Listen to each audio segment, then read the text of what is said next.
अगर मैं आपसे ये कहूं कि हमारे सोलर सिस्टम में 8 की जगह 9 प्लैनेट्स हैं, तो क्या आप मेरा विश्वास करेंगे? हाँ हाँ, मैं जानता हूं कि पहले सच में 9 प्लैनेट्स ही थे, लेकिन साइंटिस्ट के मुताबिक वो 9th प्लैनेट, जिसका नाम प्लूटो था, वो अचानक से एक दिन हमारे सौर मंडल से गायब हो गया और हमारे पास रह गए सिर्फ 8 प्लैनेट्स। और देखो, मैं पहले ही क्लियर कर देता हूं कि 9th प्लैनेट के नाम पर हम प्लूटो की बात नहीं करने वाले, लेकिन एक ऐसे प्लैनेट की बात करने वाले हैं जिस पर ऐसा माना जाता है कि कभी एंशिएंट समेरियंस रूल किया करते थे, जो कि ह्यूमंस नहीं बल्कि एलियंस थे। ये बात कोई कॉन्स्पिरेसी नहीं है, बल्कि एक फैक्ट बेस्ड थ्योरी है जिसको आज हम आपके सामने रखने जा रहे हैं, तो वीडियो के अंत तक बने रहना। बात है 17th सेंचुरी की, जहां के आर्कियोलॉजिस्ट ने कुछ ऐसी प्रकार की टैबलेट्स खोज निकाली जिसपे प्राचीन भाषाओं में कुछ लिखा हुआ था। हैंडराइटिंग एक्सपर्ट्स ने जब उसे खंगाला तो पता चला कि वो क्ले टैबलेट्स एक्चुअली में हजारों साल पुराने हैं, जिन्हें समेरियन सिविलाइजेशन के लोगों ने वहां छोड़ा था। लेकिन एक ऑथर ने ये क्लेम करते हुए बताया कि उन क्ले टैबलेट्स पर लिखी बातों में अनुनाकी की मिस्ट्री से रिलेटेड बहुत सी चीजें लिखी गई हैं।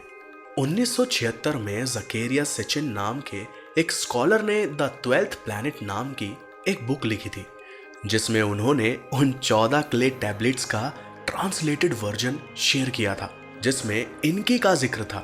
जकेरियन की बुक के द्वारा ये क्लेम होता है कि समेरियन लोगों का ये मानना था कि अनुनाकीज जो थे वो एक बहुत ही दूर के प्लैनेट से आए थे।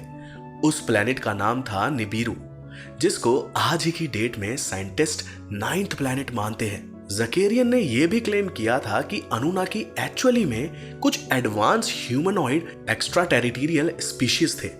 बेसिकली वो एलियंस थे जो कि निबुरू नाम के प्लैनेट से करीब 5 लाख साल पहले धरती पर इंसानों के साथ अपना कांटेक्ट बनाने के लिए आए थे।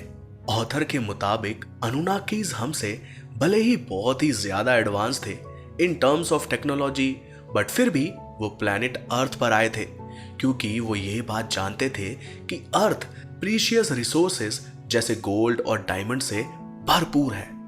अब सवाल ये उठता है कि अगर अनुनाकीज इतने ही एडवांस थे तो उनको अर्थ के रिसोर्सेज की आखिर क्या नीड पड़ी थी? इसका सीधा जवाब साइंटिस्ट ने यह दिया कि अनुनाकीज को अपने प्लैनेट निबिरू के लिए एटमॉस्फेरिक कंडीशंस को फिक्स करना था, जिसके लिए वो डेस्परेटली गोल्ड्स की तलाश में थे। सिंस अनुनाकीज डायरेक्टली अर्थ पर आकर रिसोर्सेज और गोल्ड की माइनिंग नहीं कर सकते थे, इसीलिए उन्होंने IVF जैसे ही एक तकनीक को यूज करके ह्यूमंस और अपना एक हाइब्रिड स्पीशीज का निर्माण किया, ताकि वो स्पीशीज अनुनाकीज के लिए गोल्ड की माइनिंग करे, वो भी उनके स्लेव बन के।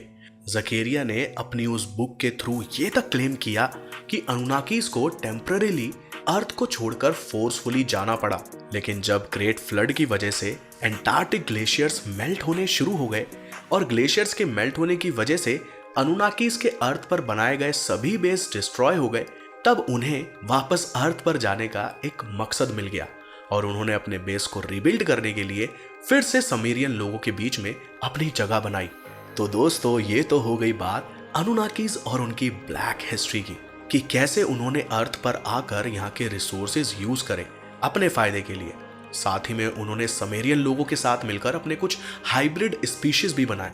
आपने कई ऐसे आर्कियोलॉजिस्ट और साइंटिस्ट के इंटरव्यूज में उन्हें ये क्लेम करते सुना होगा कि दुनिया में जो अल्टीमेट एंशिएंट पिरामिड्स और अदर मॉन्यूमेंट मास्टरपीस हैं, वो एलियंस ने ही बनाए हैं। सिनेचिन ने इस माइथोलॉजी को बाद में अपने बाकी वर्क्स में डिटेल में एक्सप्लेन किया था, जैसे कि the straight way to heaven 1980 और the wars of gods and man 1985 में। सिनेचिन ने यह भविष्यवाणी की थी कि अनुनाकी पृथ्वी पर शायद 2012 में वापस आएंगे।